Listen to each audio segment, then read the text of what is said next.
వేమూరు నియోజకవర్గం బట్టిప్రోలు టౌన్ లో ఉన్న షాదీఖానాలో కాంగ్రెస్ పార్టీ టౌన్ ప్రెసిడెంట్ బాగ్ గౌస్ ఆధ్వర్యంలో ఎప్పట్లు చేసిన ముస్లింల ఆత్మీయ సమావేశానికి ముఖ్య అతిథిగా విచ్చేసి ఇందిరమ్మ అభయం పథకం యాప్ ను ప్రారంభించిన మాజీ కేంద్ర మంత్రి వర్యులు శ్రీ జేడి శీలం.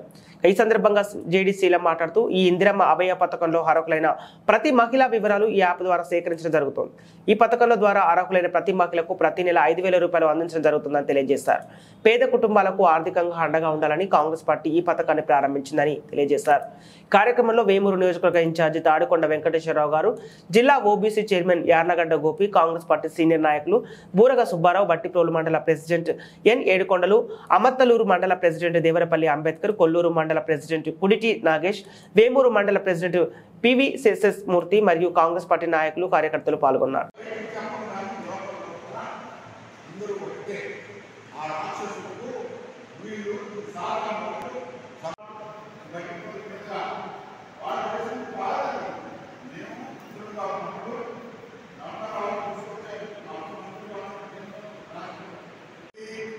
ఇందిరమ్మ అభయ హస్తం ఏంటన్నది ప్రతి పేద కుటుంబానికి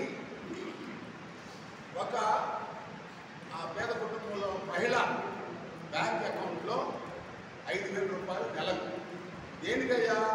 ఈ పెరిగేటువంటి ఉప్పు, పప్పు, నూనె, కూరగాయలు ఇవి ఒక వంతు, తర్వాత గ్యాసు, డీజిల్, పెట్రోలు, పిల్లల పుస్తకాలు, పెన్సిళ్ళు ఇవన్నీ పెరిగినాయి. టెక్స్ట్ బుక్స్ ఇవన్నీ పెరిగినవి పేద కుటుంబం భరించలేకపోతున్నారు. కొంతవరకు ఊరట కల్పిద్దామని కేంద్రంలో కాంగ్రెస్ పార్టీ అందరూ కలుపుకొని ఇండియా కూటమి అధికారంలోకి వచ్చినా సరే, రాష్ట్రంలో కాంగ్రెస్ పార్టీ అధికారంలోకి వచ్చినా సరే, ఒకవేళ రాష్ట్రంలో అధికారంలో రాకపోయినా కేంద్రంలో వచ్చినా సరే 5,000 రూపాయలు ప్రతి మహిళకు, పేద కుటుంబంలో ఉన్న మహిళకు.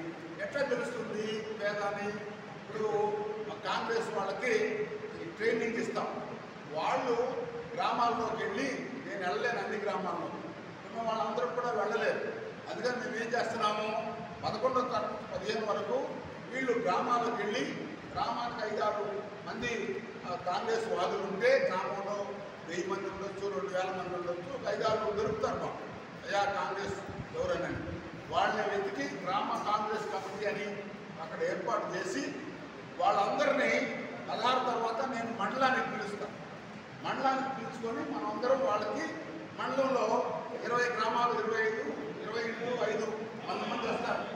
ఆ మండల స్థాయిలో వాళ్ళకి ట్రైనింగ్ 100 మందికి, అట్లా 5 మండలాల్లో ట్రైనింగ్ ఇచ్చి, అలాగే బట్టిప్రోలు టౌన్లో 16 ఈ 500 మంది ప్లస్ 80 మంది, దాదాపు 600 మందికి ట్రైనింగ్ ఇచ్చి వాళ్ళు గ్రామాలకు వెళ్ళి మరి కడు పేదవాళ్ళు, నిరుపేద కుటుంబాలకు వెళ్ళి నమోదు చేస్తారు. అప్పుడు మీరు రిజిస్టర్ అయి ఉంటుంది. దాన్ని అక్కడ ఢిల్లీలో మీ పేర్లు, మీ కుటుంబాల పేర్లు, మీ వివరాలు నమోదై ఉంటాయి.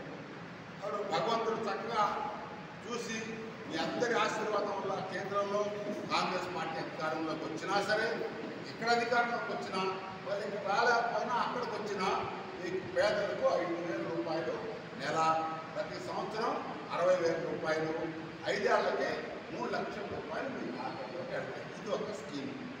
రెండోది ఏంటి, రాహుల్ గాంధీ గారు పాదయాత్ర చేస్తుంటే అనేక మంది, అయా మోడీ గారి విధానాల వల్ల మాకు నష్టం వాటిల్లింది. ఏమిటి? ఈ జిఎస్టీ వేరు రేట్ల వల్ల అనేకమైనటువంటి ఈ పరిశ్రమలు మూతపడ్డాయి, నిరుద్యోగులు ఎక్కువయ్యారు, 2 కోట్లు సంవత్సరానికి ఉద్యోగాలు ఇస్తానటువంటి మనిషి మాట తప్పాడు, కాబట్టి అక్కడ ఉద్యోగాలు లేవు.